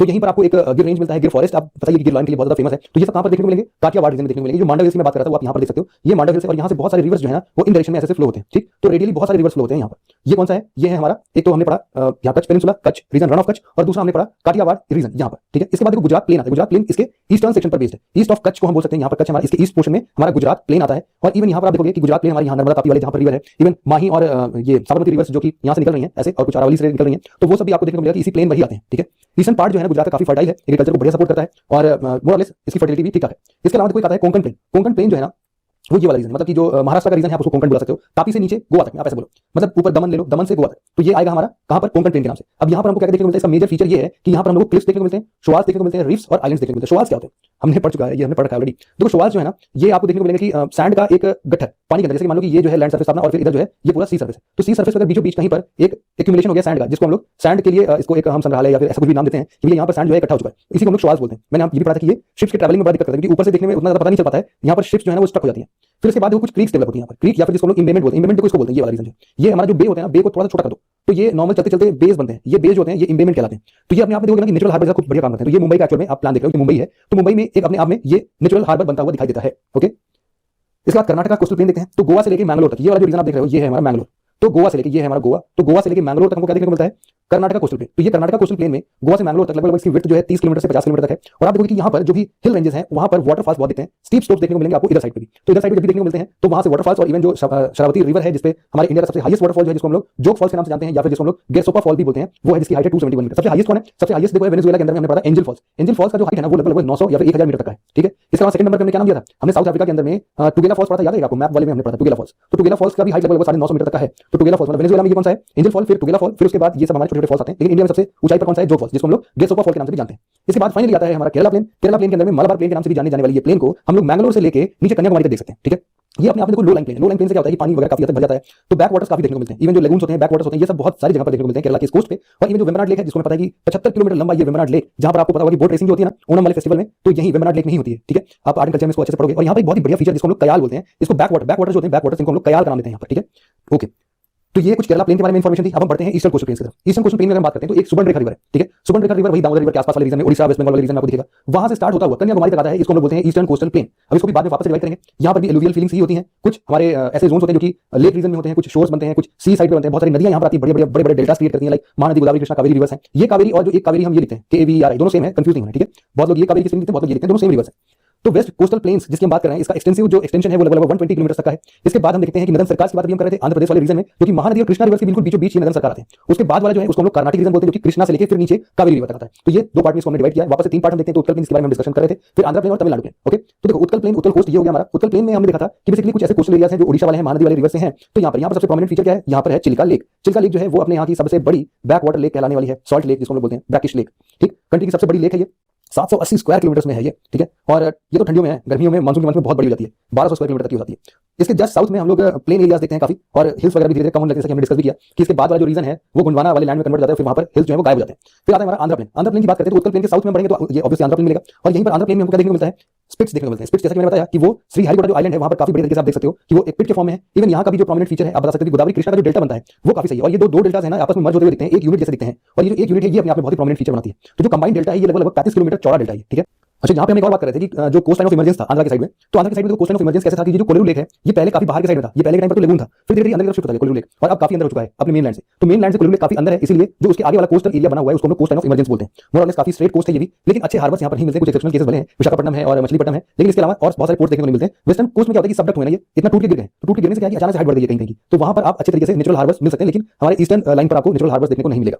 तमिलनाडु प्लेन जो है वो पुलिकट लेक से कन्याकुमारी तक आता है। पुलिकट लेक कहां पे है? पुलिकट लेक एक्चुअली में आंध्र प्रदेश और तमिलनाडु के बॉर्डर पर लगता है। तो कभी भी एक्चुअली में क्वेश्चन पूछा भी जा चुका है कि पुलिकट लेक जो है ये क्या दो बॉर्डर, मतलब तमिलनाडु और आंध्र प्रदेश के बॉर्डर पर एस्टैब्लिश है, ऐसा है? तो ये स्टेटमेंट भी आता है, तो इतनी डिटेल में आपको पढ़ना होता है। तो कहां से तमिलनाडु प्लेन स्ट्रेच है हमारी इसी पुलिकट लेक से कन्याकुमारी तक, लगभग 100 किलोमीटर तक का इसका विड्थ आ जाता है। और जब सबसे हाईएस्ट अपने कावेरी रिवर पर आता है तो कावेरी रिवर पर ये 130 किलोमीटर तक का हो जाता है। ओके, फिर यहाँ पर जो सॉइल सिस्टम है काफी बढ़िया है, काफी इरिगेशन यहाँ पर होती है, फर्टाइल सॉइल है यहाँ की, इसलिए साउथ इंडिया की अगर स्पेसिफिकली बात करें तो ग्रैनरी ऑफ साउथ इंडिया इसको बोले जाते हैं हमारे तमिलनाडु प्लेन को। इस तरीके से हमने क्या पढ़ा था, कौन सा प्लेन था याद है? नॉर्दर्न प्लेन में भी एक ग्रैनरी की बात हुई थी, इवन वर्ल्ड लेवल पर भी हमने ग्रैनरी की बात की थी, प्रेरीज की बात की थी, याद होगा आपको? ओके, तो सिग्निफिकेंस क्या है कोस्टल प्लेन्स का? देखो कोस्टल प्लेन का सिग्निफिकेंस यही सब है कि सबसे पहले एग्रीकल्चर में काफी हद तक काम आता है। राइस का प्रोडक्शन इधर सदर्न इंडिया में कोस्टल रीजन में बहुत ज्यादा होता है, तो राइस का मैक्सिमम प्रोडक्शन जो है इन सब रीजन में हो रहा है। साथ ही साथ कोकोनट ट्रीज जो है वो ऑल ओवर कोस्ट आपको देखने को मिल जाएंगे, बहुत बड़े बड़े पोर्ट्स यहाँ पर बने हैं, जिससे हमारा इंपोर्ट एक्सपोर्ट वाला पूरा सिस्टम बढ़िया चलता है। इवन कृष्णा गोदावरी बेसिन जो है यहाँ पर काफी सेडिमेंट्स वगैरह क्रिएट है, जिसमें हम लोग को बहुत सारे ऑयल रिजर्व्स देखने को मिलते हैं। केरला के उस वाले मतलब मलबार कोस्ट में हम लोग को मोनाजाइट मिलता है। मोनाजाइट जो है अपने न्यूक्लियर पावर प्रोड्यूस करने के लिए एक रेडियो एक्टिव सब्सटेंस है। इसके अलावा फिशिंग के लिए पूरा पूरा कोस्टल रीजन ही खुला हुआ है। गुजरात का कुछ रन वाला रीजन है जहाँ पर सॉल्ट प्रोड्यूस करने के लिए होता है। इसके अलावा केरला की जो बैक वाटर्स है जिसको हम लोग क्या नाम देते हैं कयाल्स, ये कयाल्स जो है ये टूरिस्ट डेस्टिनेशन बनाते हैं। वेम्बनाड लेक टाइप का कुछ है वो बहुत बढ़िया बनाता है। इसके अलावा गोवा के कुछ अच्छे बीचेस हैं जो कि अपने आप में वापस एक टूरिस्ट डेस्टिनेशन जैसा कुछ बनाते हैं। ओके, बात करते हैं इंडिया के आइलैंड्स के बारे में, जो कि आज हमारा लास्ट टॉपिक होगा। अब देखो इंडिया में दो ही मेन आइलैंड्स हैं, तो अंडमान निकोबार है और दूसरा जो है हमारा लक्षद्वीप। अंडमान निकोबार जो है वो कहां मिलता है? बे ऑफ बंगाल में मिलेगा। लक्षद्वीप कहां मिलता है? ये अरबियन ओशन में मिलता है। ठीक है, तो अरबियन सी ओशन नहीं, अरबियन सी में मिलता है। और इसके बाद एक चीज और है कि अंडमान निकोबार को हम लोग आर्किपेलागो बोलते हैं। आर्किपेलागो मतलब क्या होता है? इसमें बहुत सारे आइलैंड्स के छोटे छोटे टुकड़े होते हैं और इनका एक समूह होता है। इस समूह को हम लोग आर्किपेलागो बोलते हैं। एक्चुअली में हुआ यूं है कि अंडमान निकोबार के फॉर्मेशन की बात करें तो अंडमान निकोबार का फॉर्मेशन जब इंडियन प्लेट यूरेशियन प्लेट से टकराती है तो ये जो पूर्वांचल बनता है, पूर्वांचल के जस्ट बगल में ये म्यांमार साइड में अरकान यूमा है, और अरकान यूमा को फर्दर हम लोग सबटेंड करके आते हैं तो यही हमारा अंडमान निकोबार आइलैंड बनाता है। मतलब कि ये एक प्रकार का फोल्डिंग वाले प्रोसेस बना हुआ है। लेकिन अगर हम लोग लक्षद्वीप आइलैंड की बात करते हैं तो लक्षद्वीप आइलैंड बना हुआ है रीयूनियन हॉटस्पॉट वोल्केनिज्म से। इसमें क्या था कि जब रीयूनियन आइलैंड के पास से जब अपना इंडियन कॉन्टिनेंट गुजर रहा था, इंडो ऑस्ट्रेलियन प्लेट गुजर रहा था, तो उस टाइम पर ऐसे रीयूनियन हॉटस्पॉट में हमारे लक्षद्वीप आइलैंड्स वगैरह बने, जो कि आज के टाइम पे मेजरली कोरल आइलैंड्स के नाम से जाने जाते हैं। इसके अलावा देखो एक इंडियन आइलैंड में ये वाला फीचर भी आप देख लो, जिसके बारे में हम ऑलरेडी पढ़ भी चुके हैं अच्छे तरीके से, कि रामेश्वरम, फिर धनुषकोटी, फिर आता है एडम्स ब्रिज, फिर तलाई मन्नार, ये हमारा गल्फ ऑफ मन्नार। ठीक, ये हमारा है पाक बे। तो दो और भी islands, group of islands Indo Gangetic delta के पास में आपको देखने को मिलते हैं। एक तो हमारे एडम्स ब्रिज वाला यही रेमिनेंट्स देखने को मिलता है, और एक न्यूली इमर्ज है, न्यूली इमर्ज 1970s के बाद का है। मैं आपको बताऊं इसके बारे में। फिलहाल न्यू मूस आइलैंड जिसको बोलते हैं, फिलहाल अंडमान निकोबार को एक बार फिर से डिस्कस करते हैं। तो अंडमान निकोबार आइलैंड्स जो है वो इस हिसाब से सबसे इंपॉर्टेंट बात ये है कि लगभग ऐसे 265 आइलैंड्स से ज्यादा यहाँ पर आइलैंड्स मौजूद हैं। यहाँ पर जो दो पार्ट में डिवीजन देखने को मिलता है, नीचे के साइड में सदर्न पोर्शन पे निकोबार होता है और ऊपर के साइड में होता है हमारा अंडमान। इन दोनों को सेपरेट करने के लिए चैनल है जिसको हम लोग क्या बोलते हैं? 10 डिग्री चैनल। ठीक है, जो हमारा पोर्ट ब्लेयर, जो अंडमान निकोबार का कैपिटल है, वो हमारे नदर्न अंडमान में बेस्ड है। ओके, अब देखो दो तीन नाम है ना जो कि हाल फिलहाल में चेंज किए गए हैं। जैसे कि यहाँ पर पोर्ट ब्लेयर के थोड़े से ऊपर में आओगे तो एक था पहले रोज आइलैंड। क्या था? रोज आइलैंड। इसका नाम चेंज करके क्या कर दिया गया? नेताजी सुभाष चंद्र बोस आइलैंड। इसके बाद यहाँ वाले रीजन में आपको देखने को मिलता होगा कि यहाँ पर एक नील आइलैंड था, नील आइलैंड। इसका नाम चेंज करके शहीद आइलैंड कर दिया गया है। और इवन एक ये वाला आइलैंड है थोड़ा सा इसके और नॉर्थ में, तो ये है हमारा हैवलॉक आइलैंड पहले था, जिसका नाम चेंज करके स्वराज आइलैंड कर दिया गया है। क्या नाम कर दिया गया? स्वराज। ठीक, तो तीन आइलैंड्स था। रॉस का नेताजी सुभाष चंद्र बोस हो गया, नील का हमारा शहीद हो गया, और हैवलॉक का या फिर हैवलॉक का स्वराज हो गया। हैवलॉक से आप कुछ भी याद कर सकते हो कि ताला बंद करके लॉक कर दिया, लेकिन ये इन्होंने स्वराज पाया। फिर नील है, नील के विद्रोह में लोग शहीद हो गए, ऐसे करके कुछ भी अपनी मॉर्निंग बना सकते हो। ठीक है, नॉर्थ टू साउथ अरेंज करने की बात करेगा तो सबसे ऊपर स्वराज है, फिर शहीद है, फिर नेताजी सुभाष चंद्र बोस है। ठीक है, तो इन सब बारे में जरा सा, और इनको जरा सा मैप में रिलेट करके देखना, जो कि बाजू वाले अपने कैपिटल्स होंगे ना मेन लैंड इंडिया में, उन कैपिटल से जरा इनको अरेंज करके देखना, कंपेयर करके देखना कि नॉर्थ साउथ में कौन सा है। ठीक है, यहाँ पर बाकी बातें तो हमने कर ली हैं। यहाँ पर देखो क्या है कि ये वाला जो रीजन है अंडमान निकोबार, ये रीजन अपने जो इंडोनेशिया का सुमात्रा आइलैंड है ना, जावा सुमात्रा वाला, तो सुमात्रा आइलैंड से बहुत पास में है। तो कार निकोबार करके है, कार निकोबार वो सबसे नॉर्दर्न मोस्ट पॉइंट है। यहाँ पर हमने देखा था सबसे एंड पॉइंट जो है हमारा इंदिरा पॉइंट, वो हमारे निकोबार आइलैंड पर देखने को मिलता है। एक क्वेश्चन आता है यूपीएससी 2014 में, following pairs of island separated from each other by 10 degree channel. अब ये इससे इजी क्वेश्चन यूपीएससी नहीं पूछ सकता है, अंडमान एंड निकोबार। ठीक है, ओके, अंडमान निकोबार के बाद मोस्ट ऑफ द आइलैंड्स जो है ना वो टर्शियरी सैंडस्टोन है, लाइमस्टोन है, शेल वगैरह है। तो ये सबके सब आप देखोगे कि ये सेडिमेंट्री टाइप के ही हैं, सेडिमेंट्री टाइप के हैं, और इसके बेसिस पर ये जो भी हिमालयाज के कुछ समतुल्य ही हम बोल सकते हैं इनको भी। इसके अलावा देखो यहाँ पर एक बैरन और नारकोंडम आइलैंड है, बैरन आइलैंड जो है और नारकोंडम आइलैंड है, ये दोनों अंडमान निकोबार के बैरन आइलैंड थोड़ा सा नॉर्थ ईस्ट डायरेक्शन में और नारकोंडम आइलैंड और भी ज्यादा नॉर्थ ईस्ट में। ठीक, तो ये जो भी है पोर्ट ब्लेयर के नॉर्थ डायरेक्शन में आपको देखने को मिलेंगे, दोनों वॉल्केनिक आइलैंड्स हैं। ठीक है, और कुछ कोरल रीफ्स भी यहाँ पर देखने को मिल जाते हैं। एक है हमारा नॉर्थ अंडमान में जो हाईएस्ट पीक है यहाँ पे, जिसको हम बोलते हैं सैडल पीक। सैडल पीक भी एक वॉल्केनिक माउंटेन था, लेकिन अब ये एक्सटिंक्ट हो चुका है मुझे लगता है, तो इसलिए सैडल पीक जो है वो भी वॉल्केनस माउंटेन ही है। इवन अगर हम लक्षद्वीप की बात करते हैं तो लक्षद्वीप को भी 3 पार्ट में आइलैंड्स में डिवाइड किया गया है। एक है अमीन द्वीप आइलैंड, एक है लक्षद्वीप आइलैंड्स और एक है मिनिकॉय आइलैंड। अब इनके अंदर बहुत सारे टाइप्स होते हैं, इनको याद करने की जरूरत नहीं है, जैसे अमीनी, केल्टान, कदमत, बित्रा, पिरमुल। इसमें से केल्टान और कदमत तो आइलैंड्स के नाम भी है ना, तो अब इनके नाम कैसे पढ़ते हैं आप जरा सा एक बार देख लेना। ये रहा कदमत, केल्टान, अमीनी, ये रहा। तो आप देखो जो भी अमीन द्वीप आइलैंड्स हैं वो नॉर्दर्न सेक्शन में ही है। ठीक, कुछ है लक्षद्वीप आइलैंड्स, जैसे कि यहाँ पर कवरत्ती या फिर कवरत्ती आइलैंड्स, कवरत्ती भी है ना, फिर कल्पेनी, पित्ती, सुहेली पर, ये सारे जो है ये सदर्न मोस्ट है। और फिर उसके बाद आता है नीचे बिल्कुल मिनिकॉय। ठीक, तो ये 3 पार्ट्स में लक्षद्वीप आइलैंड्स को आप जरा डिवाइड करके यूजुअली देख सकते हो। ऐसे कुल मिला जुला के 25 छोटे आइलैंड्स हैं जो कि लक्षद्वीप आइलैंड्स को बनाते हैं। और इवन केरला की कोस्ट से देखा जाए तो केरला कोस्ट से लगभग 200 से 500 किलोमीटर तक के रेंज में ये वाइडली स्कैटर्ड है। मिनिकॉय आइलैंड जो है वो सबसे सदर्न मोस्ट हमारा आइलैंड है। ठीक है, इसके बाद हमने देखा कि यहाँ पर एटोल ओरिजिन, मतलब कि ये पूरे कोरल ओरिजिन है, यहाँ पर एटोल, फ्रिंजिंग रीफ्स, ये सब चीजें बहुत ज्यादा देखने को मिलती हैं। इनका एलिवेशन जो है बहुत ज्यादा नहीं, इसलिए बहुत ज्यादा ये बोल सकते हो कि एक्सट्रीमली वल्नरेबल है कि अगर ये कोई भी सी लेवल में राइज देखने को मिलेगा तो लक्षद्वीप आइलैंड्स जो है वो काफी हद तक डूब जाएगा। तो मोर और लेस मुश्किल से 5 मीटर ऊंचाई ही है ऐसी, तो 5 मीटर भी ऊंचाई अगर बढ़ती है ना लक्षद्वीप आइलैंड डूब जाएगा। तो इसलिए थोड़ा सा आप इसको भी जान दोगे। टोपोग्राफी में आपको थोड़ा बहुत हिल्स, वैलीज, स्ट्रीम्स ये सब देखने को मिल जाएगा। और एक आखिरी बात करते हैं हम न्यू मूर्स आइलैंड की। क्या हुआ कि 1917 के टाइम पे ना एक साइक्लोन आया था जिसका नाम था भोला। अब ये भोला साइक्लोन जो है यहाँ पर एक नया आइलैंड क्रिएट कर गया। हमारा जो ये गंगा ब्रह्मपुत्र डेल्टा है इसके सेडिमेंट्स यहाँ कलेक्ट होते ही रहते हैं, तो ये कलेक्ट करके ये न्यू मूर्स आइलैंड बन गया है। अब प्रॉब्लम ये है ना कि ऐसी जगह पर है कि ये एक डिस्प्यूट का रीजन बन गया है कि ये बांग्लादेश के अंदर में आएगा कि ये इंडिया के अंदर में आएगा। ऐसा नहीं कि 12 महीने ये दिखता ही रहता है, डूब जाता है, कभी मानसून के टाइम पे डूब जाता है, लेकिन फिर बाकी जगहों पर ये बाकी टाइम पर दिखने लगता है। तो अनहैबिटेड ये न्यू मूर्स आइलैंड आपको बोल सकते हो, ऑफ शोर में है ये, और एक तरीका मेराइन लैंड फॉर्म ही है गंगा ब्रह्मपुत्र डेल्टा पर। तो इसलिए आप देखोगे कि मेजर डिस्प्यूट का रीजन बन रहा है। इवन रेड क्लिफ लाइन के बेसिस पर भी डिस्प्यूट जो है वो भी इसको एग्रीवेट करता है कि ये जो रेड क्लिफ लाइन है ये कहां तक जाता है, किसके बाउंड्री में आता है, किसका सी टेरिटरी है, क्या है, ऐसा कुछ करके न्यू मूर्स आइलैंड पर भी कुछ डिस्कशन चल रहे हैं। और प्रॉब्लम इसलिए क्योंकि किसी ने ऐसा स्पेकुलेट किया कि यहाँ पर ऑयल और नेचुरल गैस का एक एक्जिस्टेंस देखने को मिल सकता है, तो इसलिए दोनों कंट्रीज आपस में इस पर बहस कर रही हैं। ठीक है, तो आज के लेक्चर में बस इतनी ही इन्फॉर्मेशन थी, मुझे लगता है कि काफी कुछ हो गया है। और अच्छा एक चीज और भी है कि जब भी हम कर्नाटका वगैरह पढ़ रहे थे तो यहाँ पर एक में शोला फॉरेस्ट आता है। ये शोला फॉरेस्ट आप लोग जरूर याद करना, जो कि नीलगिरी हिल्स वगैरह के पास में आता है शोला फॉरेस्ट। फिर इसके बाद और भी जैसे कुछ नेशनल पार्क्स वगैरह हैं जिनका आप नाम हमेशा याद रखना, जैसे कि नीलगिरी जो हम हिल्स बता रहे थे, उस नीलगिरी में 2-3 नेशनल पार्क्स हैं, लाइक बांदीपुर टाइगर रिजर्व है, एक वायनाड है, और ये जो बांदीपुर है ये आपके कर्नाटका में है, जो वायनाड है ये केरला में है, और एक है मुदुमलाई नेशनल पार्क, ये मुदुमलाई नेशनल पार्क आपका तमिलनाडु में है। ठीक है, तो यहाँ पर आप देखोगे कि नीलगिरी हिल्स में लेपर्ड की पॉपुलेशन सबसे ज्यादा मिलती है, वाइल्ड डॉग्स, टाइगर्स इन सबकी बहुत ज्यादा मिलती है। एग्रीकल्चर एरिया में अगर आओगे तो तमिलनाडु वाले एरिया में अगर आप देखोगे नीलगिरी हिल्स में तो यहाँ पर टी कॉफी का प्लांटेशन होता है। कर्नाटका वाले सेक्शन में चले गए तो कर्नाटका वाले सेक्शन में रबर, कॉफी, कैश्यू नट इन सबका होता है। केरला वाले सेक्शन में चले गए तो यहाँ पर स्पाइसेस ग्रो किए जाते हैं। ठीक है, तो ये कुछ और छोटे छोटे कुछ इंपॉर्टेंट इन्फॉर्मेशन है जो कि आप इसको पढ़ सकते हो। और भी कुछ इन्फॉर्मेशन अगर मिलता है मुझे नहीं, अगर कभी भी जैसे आपसे मैं एक क्वेश्चन पूछूं आप इसका आंसर मुझे देना, मैं आपको एक सीक्वेंस बता रहा हूं, आपको नॉर्थ टू साउथ अरेंज करना है। पहला ऑप्शन है आपका पालाकोंडा हिल्स, दूसरा है जवादी, तीसरा है शेवरॉय, चौथा है नल्लामला हिल्स, पांचवा है नदन सरकास। ठीक, तो ये 5 माउंटेन रेंजेस आप जरा सा इसको बताओगे मुझे। और यहाँ पर आप देखो ना कि जो ये वाले वेस्टर्न सेक्शन है, यहाँ पर जो सॉइल की बात कर रहे थे वो लेटराइटिक सॉइल मिलता है, और उधर साइड में ब्लैक सॉइल वगैरह जैसा कुछ मिलता है। और यहाँ पर आप देखोगे कि लेटराइटिक सॉइल के पास में हमेशा बॉक्साइट डिपॉजिट्स का रिजर्व देखने को मिलता है। बॉक्साइट मतलब एल्यूमिनियम वाला। तो यहाँ पर भी बहुत सारे हिल रेंजेस हैं, लाइक मलयगिरी है, नियमगिरी है, बाफलाई माली है, पंचपट माली है। तो इन सब हिल्स के बारे में भी आपको थोड़ा सा इंपॉर्टेंट पता होना चाहिए। एक्चुअली क्या है कि जो पॉक्सो प्लांट है ना, पॉक्सो प्लांट, ये जो प्लांट है जो कि स्टील कंपनी है, ये भी लगभग इन्हीं मलयगिरी, नियमगिरी, बाफलाई माली और पंचपट माली इन सब रीजन्स में ये बढ़ता है। तो यही है, बस इतना ही बात था। बाकी इन्फॉर्मेशन आपको काफी हद तक मिल ही गया है।